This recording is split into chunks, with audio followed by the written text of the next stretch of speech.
നമസ്കാരം. UAE exchange പ്രവാസ ലോകത്തിലേക്ക് എല്ലാ മാന്യ പ്രേക്ഷകർക്കും സ്വാഗതം.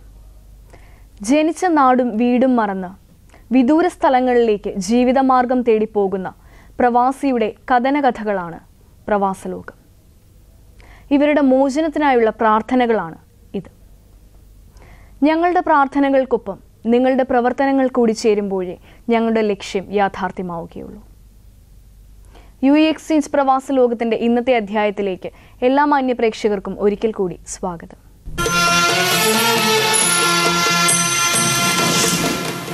തിരുവനന്തപുരം നെടുമങ്ങാട് സ്വദേശി മുരുകൻ സജി കടുത്ത രക്തസമ്മർദ്ദം നിമിത്തം പക്ഷാഘാതം പിടിപെട്ട് അൽഖുബാർ കിങ് ഫഹദ് ആശുപത്രിയിൽ 3 ആഴ്ചയിലേറെയായി ചികിത്സയിൽ കഴിയുന്നു. ശയ്യാവലംബയായ ഭാര്യ അമ്പിളിയും അമ്മയും പെങ്ങൾ സിന്ധുവും മക്കളായ അമൃത, സാജു എന്നിവരുമടങ്ങിയ 6 നിർധന കുടുംബത്തിന്റെ ഏക അത്താണിയായിരുന്നു സജി. രക്തം കട്ട പിടിച്ചതിനെ തുടർന്ന് തലയിൽ ഓപ്പറേഷന് വിധേയമായി. ചികിത്സയിൽ കഴിയുന്ന ഇദ്ദേഹത്തിന്റെ വലതുവശം പൂർണ്ണമായും തളർന്നു പോയതിനൊപ്പം സംസാരശേഷിയും നഷ്ടമായിരിക്കുകയാണ്. നാട്ടുകാരനും ബന്ധുവുമായ സതീഷ് കുമാറാണ് ഇദ്ദേഹത്തിന്റെ ഒഴിവുവേളകളിൽ സഹായിക്കാനായി എത്തുന്നത്. സഹോദരി സിന്ധുവിന്റെ ഏക വരുമാനം കൊണ്ടാണ് ഇന്ന് ഈ കുടുംബം ജീവിക്കുന്നത്.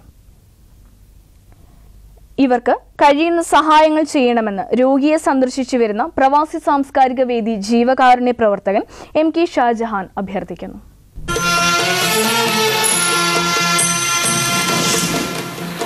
നവോദയ സാംസ്കാരിക വേദി കിഴക്കൻ പ്രവിശ്യ ബാദിയ മേഖലയ്ക്ക് കീഴിലുള്ള അദാമ യൂണിറ്റ് മെമ്പർ കണ്ണൂർ സ്വദേശി T ശശി നാട്ടിൽ വെച്ച് കഴിഞ്ഞ ഒക്ടോബർ 31 മരണപ്പെടുകയുണ്ടായി.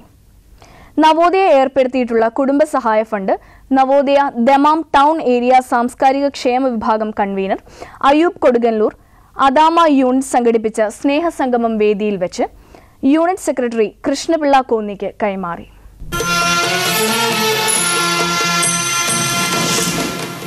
ദുരിതങ്ങൾ സമ്മാനിച്ച 5 മാസത്തെ പ്രവാസത്തിനൊടുവിൽ തിരുവല്ല കുറ്റൂർ സ്വദേശിയും MBA ബിരുദധാരിയുമായ ജിത്തു സജി നവയുഗം ജീവകാരുണ്യ വിഭാഗം കൺവീനർ ഷാജി മതിലകത്തിന്റെ സഹായത്താൽ കഴിഞ്ഞ ദിവസം നാട്ടിലേക്ക് മടങ്ങി. അൽ ഹസയിലുള്ള ജിത്തുവിന്റെ പിതാവ് 10,500 റിയാൽ നൽകി ഒരു മലയാളിയിൽ നിന്ന് വാങ്ങിയ ലേബർ വിസയിലാണ് ജിത്തു സജി നാട്ടിൽ നിന്ന് സൗദിയിലെത്തുന്നത്. ജിത്തു സജി വന്നയുടൻ ഇക്കാമ നൽകാമെന്ന് പറഞ്ഞ് 5,000 റിയാൽ സൗദി സ്വദേശി വാങ്ങിയിരുന്നു. എന്നാൽ മാസങ്ങൾ കഴിഞ്ഞിട്ടും ഇക്കാമ കിട്ടിയില്ല എന്ന് മാത്രമല്ല, പിന്നീട് ഈ സൗദി സ്വദേശിയെക്കുറിച്ച് ഒരു വിവരവുമില്ല. വന്ന് 3 മാസം കഴിഞ്ഞിട്ടും ഇക്കാമ എടുക്കാത്തതിനാൽ ജിത്തു സജി അനധികൃത താമസക്കാരനായി. ഒടുവിൽ അൽ ഹസയിലെ സാമൂഹ്യ പ്രവർത്തകനും മലയാളി വിഭാഗം പ്രബോധകനുമായ നാസർ മദനിയുമായി ബന്ധപ്പെട്ടു. നാസർ മദനിയുടെ നിർദ്ദേശപ്രകാരം നവയുഗം ജീവകാരുണ്യ വിഭാഗം കൺവീനർ ഷാജി മതിലകം വഴി കോബാർ ലേബർ കോടതിയിൽ കേസ് ഫയൽ ചെയ്തു. ഷാജി മതിലകത്തിന്റെ സമയോചിതമായ ഇടപെടൽ മൂലമാണ് പോലീസ് വാഹനത്തിൽ കൈവിലങ്ങണിയിച്ച് കയറ്റിയിരുത്തിയ ജിത്തുവിനെ മോചിപ്പിക്കാനായത്. ഒടുവിൽ ഇക്കാമ എടുക്കാത്തതിനുള്ള ഫൈൻ തർഹീലിലടച്ച് പാസ്പോർട്ട് എക്സിറ്റ് അടിച്ചു നൽകി.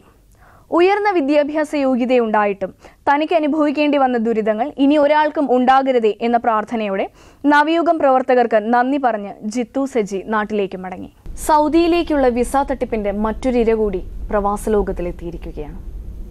4 വർഷങ്ങൾക്ക് മുൻപ് ഹൗസ് ഡ്രൈവർ വിസയിൽ സൗദി റിയാദിലേക്ക് പോയ പോത്തൻകോട് സ്വദേശി രാജാറാം എത്തപ്പെട്ടത് മരുഭൂമിയിലെ കൃഷിയിടത്തിലാണ്.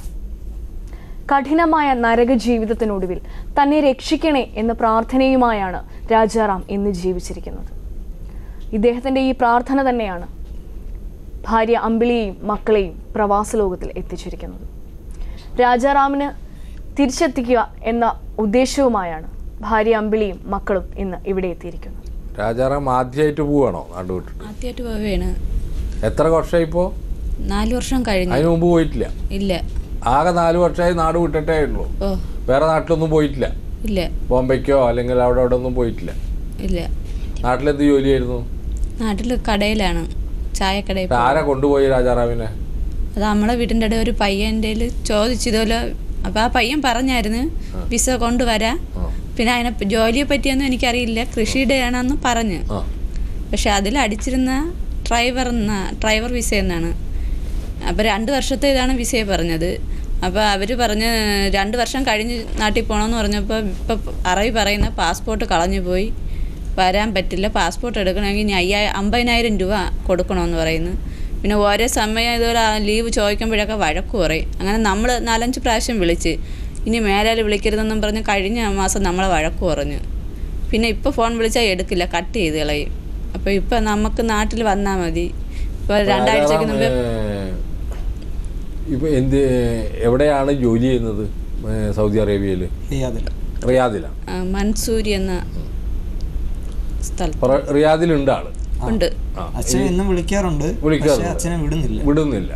വെളിയിൽ ഇറങ്ങാക്കൂല, അക്കാമയൊന്നും ഇല്ലാത്തോണ്ട് 2 ആഴ്ചക്ക് മുമ്പ് പനിയായിരുന്നു. ഹോസ്പിറ്റലിലൊന്നും പോകാനൊന്നും പറ്റത്തില്ല. വേറെ സാമ്പത്തികമായിട്ടൊക്കെ എന്തെങ്കിലും അയക്കാറുണ്ടോ? പാവം 5 മാസം മുമ്പ് അയച്ചായിരുന്നു. 5 മാസമായിട്ട് ക്യാഷ് ഒന്നും അയക്കാൻ കൊടുക്കുന്നില്ല. അയച്ചിരുന്നു അല്ലേ? അതിന് മുമ്പ് അയക്കുമായിരുന്നു. അവിടെ 10,000 രൂപ, ഇവിടുത്തെ 10,000 രൂപ ശമ്പളം ഉള്ളു. 2 പേര്. ഇവരാരാ? ചേച്ചിയുടെ മോള്. ഇപ്പം ജോലിയുണ്ടോ? ഇല്ല, ഞാൻ ഇതിനിപ്പോ തൊഴിലുറപ്പിനൊക്കെ പോവും, അല്ലാതെ ജോലിക്കൊന്നും പോവില്ല. എത്ര പഠിക്കുന്ന? Fashion designing. ഫാഷൻ ഡിസൈനിങ്ങാ? ഞാൻ ജോലി ചെയ്യുന്നുണ്ട്. മോ ഇപ്പൊ പഠിക്കുന്നില്ല, ഇപ്പൊ ജോലിക്ക് പോകുന്നു. ഡിസ്ട്രിബ്യൂഷനിൽ വർക്ക് ചെയ്യുന്നു. റിയാദിലെ പ്രവാസ ലോകം പ്രവർത്തകരോടും പ്രേക്ഷകരോടും കൂടിയുള്ള ഒരു അഭ്യർത്ഥന. രാജാറാം, പോത്തങ്കോട് സ്വദേശി, വീട്ടുവേലയ്ക്ക് വേണ്ടി കൊണ്ടുപോയതാണ് എന്നാണ് ഇപ്പോൾ അനുമാനിക്കുന്നത്. 4 വർഷമായി, ഇപ്പോൾ 6 മാസമായിട്ടൊരു വിവരമില്ല അല്ലേ? 6 മാസമായിട്ട് ഫോൺ എടുക്കുന്നില്ല. പാസ്പോർട്ട് കളഞ്ഞു പോയി എന്നാണ് പറയുന്നത്. നമ്മളെ ഇന്ത്യൻ പാസ്പോർട്ടൊക്കെ അറബികളുടെ കന്തൂറയിലിട്ടിട്ട് നശിച്ചു പോകാനുള്ളതാണല്ലോ, അല്ലാണ്ട് നമ്മളെ പൗരന്മാർക്ക് കൊടുക്കാറില്ലല്ലോ. എനിക്ക് മനസ്സിലാവാത്തൊരു സംഭവം, പാസ്പോർട്ടിൻ്റെ പിന്നിൽ തന്നെ എഴുതിയിട്ട് അത് അവനവൻ്റെ കയ്യിൽ വെക്കേണ്ടതാണ്. ഗൾഫ് നാടുകളിൽ മാത്രമാണ് ഈ പാസ്പോർട്ട് സ്പോൺസർ കയ്യിൽ വെക്കുന്നത്. യഥാർത്ഥത്തിൽ ആ പാസ്പോർട്ട് മേടിച്ചു കൊടുക്കേണ്ട ഉത്തരവാദിത്തം എംബസിക്ക്. എന്തിനാ 50,000 റുപ്യ പാസ്പോർട്ട് എടുക്കാൻ? എംബസി ഔട്ട് പാസ് കൊടുക്കണം. അറബി അങ്ങനെ പാസ്പോർട്ട് നഷ്ടപ്പെട്ടിട്ടുണ്ടെങ്കിൽ ഒരു കത്തെഴുതി കൊടുക്കണം എംബസിയിൽ. എൻ്റെ കയ്യിൽ നിന്ന് ഇദ്ദേഹത്തിൻ്റെ പാസ്പോർട്ട് പോയി, അതുകൊണ്ട് ഇദ്ദേഹത്തിന് പുതിയ പാസ്പോർട്ട് കൊടുക്കണം. എന്നാൽ 50,000 രൂപ ഏജൻറ്റുമാരെ പണിയാവും അല്ലേ?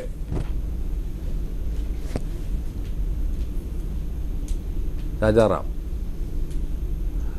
ഇപ്പോൾ രാജാറാമിനെ പോലുള്ള പാവങ്ങൾ ഇങ്ങനെ ചെന്ന് പെടുക, എന്നിട്ട് കഷ്ടപ്പെടുക, ജോലിയില്ല, ശമ്പളവും കൊടുക്കില്ല, നാട്ടിലേക്കും വരാൻ പറ്റില്ല, പാസ്പോർട്ടും ഇല്ല. ഇതൊന്നും ശരിയല്ല. പ്രവാസ ലോകത്തിൻ്റെ പ്രേക്ഷകർ മാത്രമല്ല, ഞങ്ങളുടെ റിയാദിൽ നല്ല പ്രവർത്തകരുണ്ട് ഞങ്ങളുടെ. അവരോട് എനിക്ക് അഭ്യർത്ഥിക്കാനുള്ളത്, രാജാറാമിനെ നിങ്ങൾ പോയി കാണണം. അദ്ദേഹത്തിൻ്റെ പാസ്പോർട്ട് കിട്ടാൻ വേണ്ടിയിട്ട് എംബസിയെ കൊണ്ട് ഇടപെടിക്കണം. എംബസി അതിൽ അടിയന്തരമായിട്ട് ഇടപെട്ട് പാസ്പോർട്ട് കൊടുക്കണം. എന്നിട്ട് അദ്ദേഹത്തിന് അതിവേഗം നാട്ടിൽ വരാൻ കൊടുക്കുക. അല്ലെങ്കിൽ ഒരു ഔട്ട് പാസ് ചെയ്യുക നിങ്ങൾ. അദ്ദേഹം നാട്ടിൽ വന്നിട്ട് ഔട്ട് പാസ് വെച്ചിട്ട് അദ്ദേഹത്തിൻ്റെ പാസ്പോർട്ട് എടുക്കാം വീണ്ടും. ഒന്നും ശരിയല്ല. അവർ വളരെ കഷ്ടപ്പെട്ട് കഴിയുന്ന ആളുകളാണ്. മക്കൾക്ക് പഠിക്കാൻ പോലും കഴിവില്ലാതെ എത്തി നിൽക്കുന്ന ആളുകളാണ്. ഇപ്പോൾ രാജാറാമിനെ എങ്ങനെയെങ്കിലും രക്ഷപ്പെടുത്തി നാട്ടിലേക്ക് കൊണ്ടുവരേണ്ട ഉത്തരവാദിത്വം നമുക്കുണ്ട്. പിന്നെ ഒരു കാര്യം ബഹുമാനരായ പ്രേക്ഷകരോട് എനിക്ക് പറയാനുള്ളത്, നിങ്ങളുടെ പാസ്പോർട്ട് നിങ്ങളുടേതാണ്, അല്ലാതെ അറബിയുടെ കന്തൂറയിലിട്ട് നശിപ്പിക്കാനുള്ള സാധനമല്ല, അവൻ വലിച്ചെറിയാനുള്ളതല്ല. നിങ്ങളുടെ ദേശത്തിൻ്റെ അവകാശമാണത്. നിങ്ങൾ ഇന്ത്യക്കാരനാണെന്ന് ബോധ്യപ്പെടുത്തുന്ന രേഖയാണത്. നിങ്ങളുടെ വ്യക്തിപരമായ സ്വത്താണത്. അത് എല്ലാ പൗരന്മാർക്കും, ഇന്ത്യയിൽ നിന്ന് പോയ എല്ലാ പൗരന്മാർക്കും ഉണ്ടാവണം. അതിനു വേണ്ടുന്ന നിലപാടുകൾ ഇന്ത്യൻ എംബസികൾ എടുക്കണം. രാജാറാമിനെ പോലെയുള്ള ആളുകൾ ഇനി ഉണ്ടാകാതിരിക്കാൻ ഇന്ത്യൻ എംബസി ശ്രമിക്കണം എന്നാണ് എനിക്ക് പറയാനുള്ളത്. പ്രവാസ ലോകത്ത് വർക്ക് ചെയ്യുന്ന ഒരുപാട് സംഘടനകളുണ്ട്, വ്യത്യസ്തമായിട്ടുള്ള സംഘടന. അവരൊക്കെ തന്നെ ഈ ബോധവൽക്കരണം നടത്തിയേ തീരൂ. പാസ്പോർട്ടിനെ കുറിച്ചുള്ള അവബോധമുണ്ടാക്കുക, പാസ്പോർട്ട് അവനാൻ്റേതാണെന്നുള്ള രീതിയിൽ കൊണ്ടുപോകുക. എംബസികൾ സ്പോൺസർമാരെ വിളിച്ച് അവിടെ പാസ്പോർട്ടുകളെക്കുറിച്ച് കൃത്യമായിട്ട് സൂക്ഷിക്കാനുള്ള ഇതുണ്ടോ എന്ന് ചെക്ക് ചെയ്യുക. ഇതൊക്കെ എംബസിയെ പോലെയുള്ള സ്ഥാപനങ്ങൾ ചെയ്യേണ്ടതാണ്. നമ്മളവിടെ ഒട്ടേറെ സാംസ്കാരിക സംഘടനകളുണ്ട്, അവരും ഇത് ഇത്തരത്തിലുള്ള പ്രവർത്തനങ്ങൾ ഏറ്റെടുക്കണം. ഞാൻ രാജാറാം തിരിച്ചു വരുമെന്ന പ്രതീക്ഷയോടുകൂടി ഈ കുടുംബത്തെ തിരിച്ചയക്കുകയാണ്. നിങ്ങൾ ധൈര്യമായിട്ട് പോവുക. ഉറപ്പായിട്ടും രാജാറാം വരും. രാജാറാം ഈ പ്രോഗ്രാം കാണും. ഒന്നുകിൽ ഞങ്ങളുടെ നമ്പറുകളുണ്ട്, ഞങ്ങളുടെ ആളുകളുടെ നമ്പറുണ്ട്, ആ നമ്പറിൽ വിളിക്കാൻ പറയാം രാജാറാമിനോട്. അല്ലെങ്കിൽ നിങ്ങൾ തന്നെ അവരെ വിളിച്ചിട്ട് ഈ നമ്പർ ഒന്ന് കൊടുത്താൽ, ഞങ്ങൾ ഈ നമ്പറൊക്കെ കൊടുക്കുന്നുണ്ട് രാജാറാമിന് കേട്ടാ. അല്ലെങ്കിൽ രാജാറാമിനെ വിളിച്ചിട്ട് ഇവരെ കാണാൻ പറയാം. നമുക്ക് നാട്ടിൽ വന്നാൽ മതി. നാട്ടിൽ വരും കേട്ടാ. 2013 ഡിസംബറിൽ സൗദിയിലെ അബഹയിലേക്ക് AC മെക്കാനിക് ജോലിക്കായി കൊണ്ടുപോയ തിരുവനന്തപുരം സ്വദേശി തോമസ് മാത്യു എത്തപ്പെട്ടത് പാറമടയിൽ കല്ല് പൊട്ടിക്കുന്ന ജോലിയിലാണ്. ജീവിതത്തിൽ ഒരിക്കൽ പോലും ഇത്തരം ജോലി ചെയ്തിട്ടില്ലാത്ത തൻ്റെ മകനെ അവൻ അനുഭവിക്കുന്ന യാതനയിൽ നിന്നും തിരിച്ച് നാട്ടിലെത്തിക്കുക എന്ന ലക്ഷ്യവുമായാണ് തോമസ് മാത്യുവിൻ്റെ മാതാപിതാക്കൾ ഇന്ന് പ്രവാസ ലോകത്തിലെത്തിയിരിക്കുന്നത്. ഇദ്ദേഹത്തെക്കുറിച്ചുള്ള വിശദ വിവരങ്ങൾ തോമസ് മാത്യുവിൻ്റെ മാതാപിതാക്കളോട് തന്നെ നമുക്ക് ചോദിച്ചറിയാം. ഇതിനു മുമ്പ് പോയിണ്ടോ ഗൾഫിൽ? ഇല്ല, ആദ്യം പോയതാ. എത്ര മാസമായിന്ന് പറഞ്ഞു? 20-ാം തീയതി വരുമ്പോൾ ഒരു വർഷമാവും. ഒരു വർഷമാണോ? അബഹയിലേക്കാണ് പോയത്. അബഹയിലേക്ക് പോയി ഇപ്പം ജിദ്ദയിലുണ്ട്. ഇപ്പം ജിദ്ദയിലുണ്ട് ആള്. ഇപ്പം എന്താ പറയുന്നവര്? അവരിപ്പം ഞങ്ങളെ മുഖ്യമന്ത്രിക്ക് ആദ്യം കൊടുത്ത പരാതി, അത് കഴിഞ്ഞ് MP-ക്ക് കൊടുത്തു, അത് കഴിഞ്ഞ് പാറശാല MLA-ക്ക് കൊടുത്തു, അത് കഴിഞ്ഞ് നോർക്കോയ്ക്ക് കൊടുത്തു. പക്ഷെ ഇവർക്കെല്ലാം കൊടുത്തിട്ടുണ്ട്. പക്ഷെ ഇതുവരെ ഒന്നും ആയിട്ടില്ല. അവർക്കൊക്കെ കൊടുത്ത അങ്ങനെയൊക്കെ തന്നെ നടക്കുള്ളൂ. ഒന്നും ആയിട്ടില്ല. അപ്പൊ ഞങ്ങൾ നോക്കാം, പരിഗണിക്കാന്നൊക്കെ പറഞ്ഞ് കത്ത് വരൂലേ, ശ്രമിക്കുന്നുണ്ട്, ഞങ്ങൾ അങ്ങനെ ആലോചിക്കുന്നു, ഞങ്ങൾ അവിടെ നോക്കുന്നു എന്നൊക്കെ പറഞ്ഞിട്ട് വരും. അല്ലാണ്ട് കാര്യമൊന്നും നടക്കൂല. ഇതുവരെ ഒന്നും ആയിട്ടില്ല, നടക്കൂല.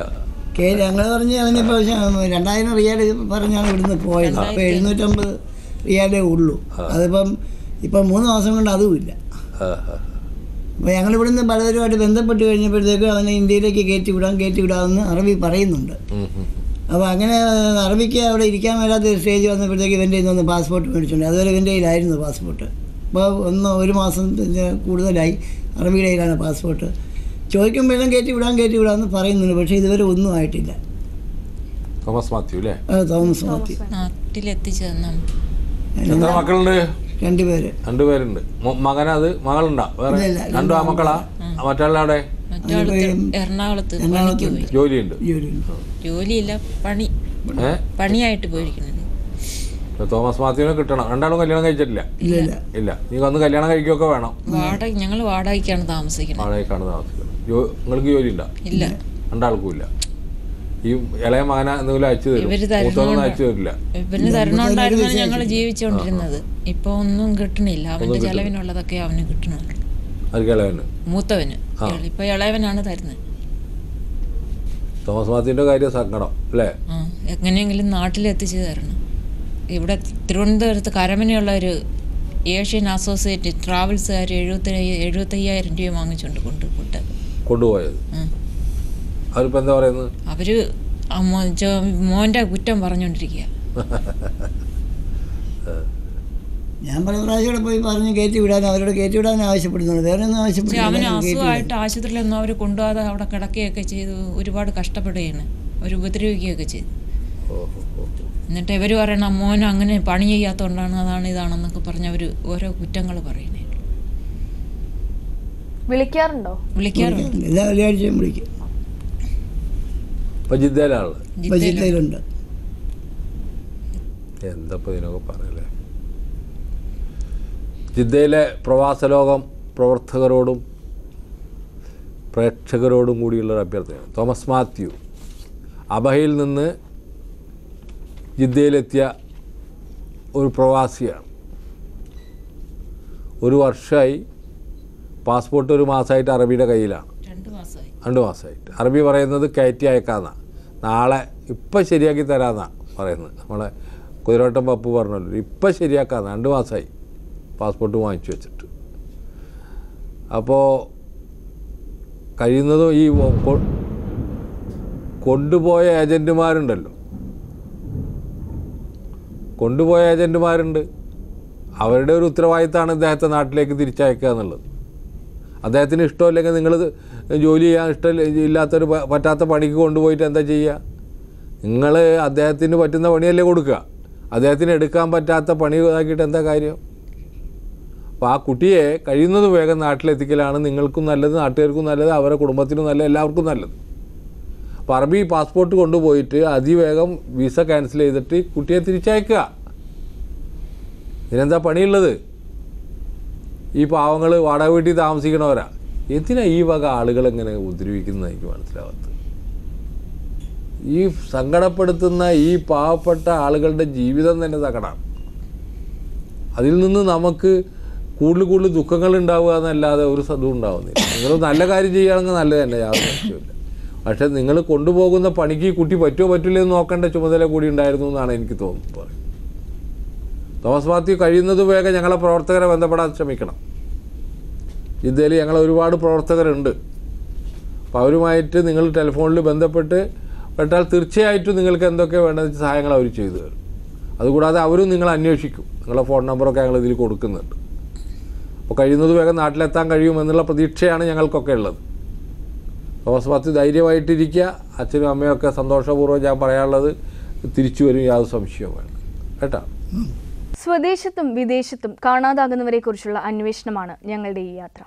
ഇത് തികച്ചും സൗജന്യവുമാണ്.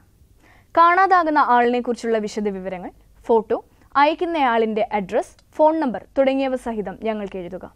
ഞങ്ങളുടെ വിലാസം: പ്രവാസലോകം, കൈർലി TV, കൈർലി ടവർ, പാളയം, ട്രിവാൻഡ്രം 34. ഞങ്ങളുടെ ഹോട്ട്ലൈൻ മൊബൈൽ നമ്പറുകൾ: Keralam India, Rafeeq Rawther 9847920104, Sharjah UAE, Amanulla 0097150726997, Manchester UK, Anasuddin Azeez 00447986180390. ഞങ്ങളുടെ ഇമെയിൽ അഡ്രസ് പ്രവാസലോകം@gmail.com. രാജാറാമും തോമസ് മാത്യുവും സൗദിയിലെ വിസ തട്ടിപ്പിൻ്റെ പുതിയ ഇരകളാണ്. ഡ്രൈവർ വിസയിൽ പോയി കൃഷിപ്പണി ചെയ്യേണ്ടി വന്ന രാജാറാമും AC മെക്കാനിക്കായി പോയി പാറമടയിൽ പണിയെടുക്കേണ്ടി വന്ന തോമസ് മാത്യുവും തിരിച്ചെത്തണമെങ്കിൽ പ്രവാസലോകത്തിൻ്റെ പ്രേക്ഷകരുടെ സഹായം കൂടിയേ തീരൂ. ഈ സഹായം പ്രതീക്ഷിച്ചുകൊണ്ട് പ്രവാസലോകത്തിൻ്റെ ഇന്നത്തെ അധ്യായം ഇവിടെ പൂർണ്ണമാവുകയാണ്. മറ്റൊരു എപ്പിസോഡിലൂടെ വീണ്ടും കണ്ടുമുട്ടാം. അതുവരെ നന്ദി, നമസ്കാരം.